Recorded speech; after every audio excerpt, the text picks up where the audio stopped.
김호중 사고 나기 50분 전 정도의 영상을 분석해 보려 합니다. 하지만 그 전에 먼저 설명드려야 할 것이 있습니다. 김호중의 평소 걸음걸이입니다. 오른쪽 다리가 심하게 뒤틀리며 오른쪽 어깨는 내려갑니다. 그 이유는 오른쪽 발목의 복숭아뼈가 심하게 튀어나올 정도로 오른쪽 발목이 안 좋기 때문입니다. 왼쪽 발목은 정상보다 5배 이상 벌어져 있어서 다리와 발이 심하게 안으로 말려 들어갑니다.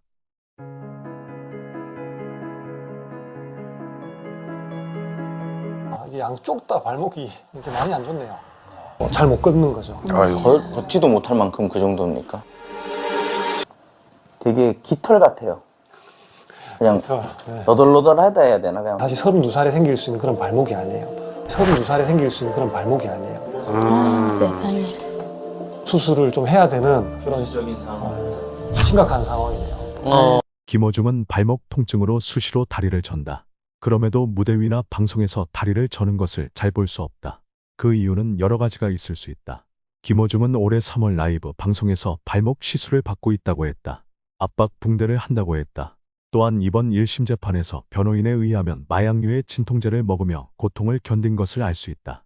거기에 또 하나, 방송과 무대에서의 극심한 긴장감이 고통을 이기고 잘 버틴 것 같다는 진짜 긴장 많이 생각이 든다. 네. 아, 저런 표정도 처음.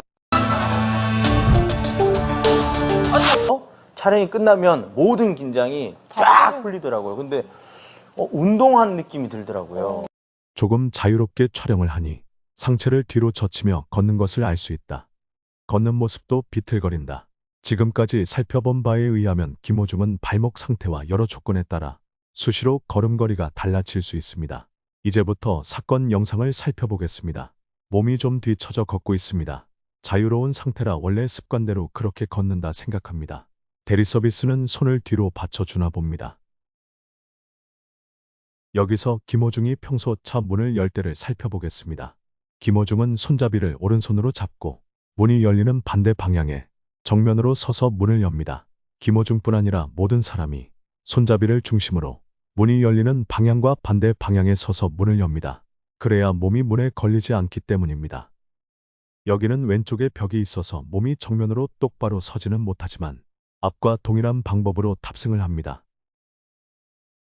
이 영상을 보면 화면 왼쪽에 있는 사람이 차 손잡이 근처에 있습니다. 원래 김호중은 차 손잡이를 오른손으로 잡고 정면으로 서서 문을 열었습니다. 그런데 이 직원이 김호중이 설 자리를 맡고 있습니다.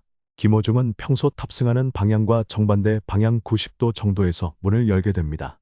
그리고 오른쪽 남성이 김호중 등에 손을 받치고 있습니다. 사진을 보며 살펴보겠습니다. 1번에서 왼쪽 남성이 김호중이 설 자리를 차지하고 있습니다. 김호중은 손잡이를 잡고 문이 열리는 방향으로 문을 가리고 서 있습니다. 당연히 문을 열면 몸에 걸리는 상황입니다. 제대로 문을 열기 위해서는 뒤에 공간이 많아야 하는 상황입니다. 하지만 뒤에도 사람이 김호중을 막고 있어 김호중은 차 문을 열기 위해 다리를 기울이게 됩니다. 이 상황이 되면 누구나 몸이 반사적으로 이렇게 반응을 하게 됩니다. 이번 3번으로 갈수록 문이 열리면서 다리가 많이 기울어지고 자세가 많이 불편하게 됩니다. 자세가 불편해지면서 오른손 손잡이에 힘이 많이 들어가게 되고 4번에서 문이 확 열리며 김호중 몸이 뒤에 있는 남성과 밀착이 됩니다. 그러면서 중심을 잃게 됩니다. 5번에서 중심을 잡기 위해 약간 몸을 틀게 되고 6번과 7번으로 가면서 몸을 더 돌려 중심을 잡게 되고 다리가 똑바로 서게 됩니다. 4번에서 7번 사이 중심을 잡는 과정에서 다리가 살짝 흔들리게 됩니다. 김호중 발목 상태를 보면 당연한 일이라 생각됩니다. 이 상황이 되면 김호중뿐 아니라 정상인도 그럴 것 같습니다. 문제되는 부분만 영상을 잘라봤습니다. 왼쪽 다리 흔들리는 게 보이십니까? 다시 정리하자면 김호중이 문을 정상적으로 열기 위해 서야 할 자리, 왼쪽 남성이 막고 서 있어서 일반적인 것과 다르게 반대 방향에서 문을 열게 됩니다. 문이 열리면 뒤로 이동해야 하는 상황입니다. 하지만 뒤로 이동할 수 없게 사람이 등을 받치고 막고 서 있습니다. 김호중이 문을 열기 위한 공간은 한정적입니다. 김호중이 문을 열기 위해서는 최소한의 공간을 이용해 문을 열어야 하므로 다리를 기울일 수밖에 없는 상황입니다. 다리를 기울이며 불안한 자세를 유지하기 위해 잡고 있는 오른쪽 손잡이에 힘이 들어가게 되고 문이 확 열리면서 몸의 중심이 흔들리게 됩니다. 중심을 잡기 위해 편한 자세로 급히 몸의 방향을 트는 과정에서 왼쪽 다리가 흔들리게 됩니다. 그리고 드디어 탑승을 위한 제대로 된 자세를 잡게 되고 안정적으로 서게 됩니다. 보통의 경우 탑승까지 90도 정도만 회전하며 탑승을 합니다. 하지만 이 경우는 180도 정도를 돌게 됩니다. 이 과정을 빠르게 그리고 연속적으로 보게 되니 더 비정상적으로 보일 수밖에 없습니다. 결론을 말하면 김호중이 차 문을 안정적으로 열기 위해서 차 문 주변에 공간이 필요함에도 서비스를 위한 두 남성이 필요한 공간을 막고 있어서 벌어진 해프닝이라고 할 수 있습니다. 이 영상은 사고 50분 전에 또 다른 영상입니다. 앞부분 2022년 태국에서 촬영한 영상을 보면 김호중이 조금 편안한 촬영에서는 평소보다 긴장이 풀려 몸이 뒤로 젖혀져 걸었고 다리도 좀 불편해 보였습니다. 이 상황은 조금 더 편안한 상황이고 앞 상황보다 2년 정도의 시간이 흘러 다리 상태도 더 안 좋아진 상황입니다.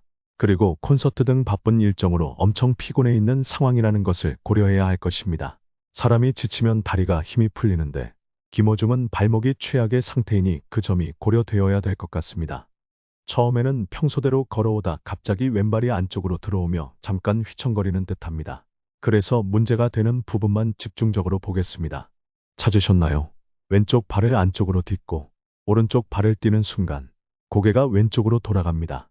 1번에서 3번 사진을 보면 오른발의 위치와 고개가 약간 시계 방향으로 이동하고 있습니다. 그런데 4번에서 오른쪽 발을 살짝 떼면서 고개가 반대 방향으로 돌아갑니다. 그러면서 휘청하게 됩니다.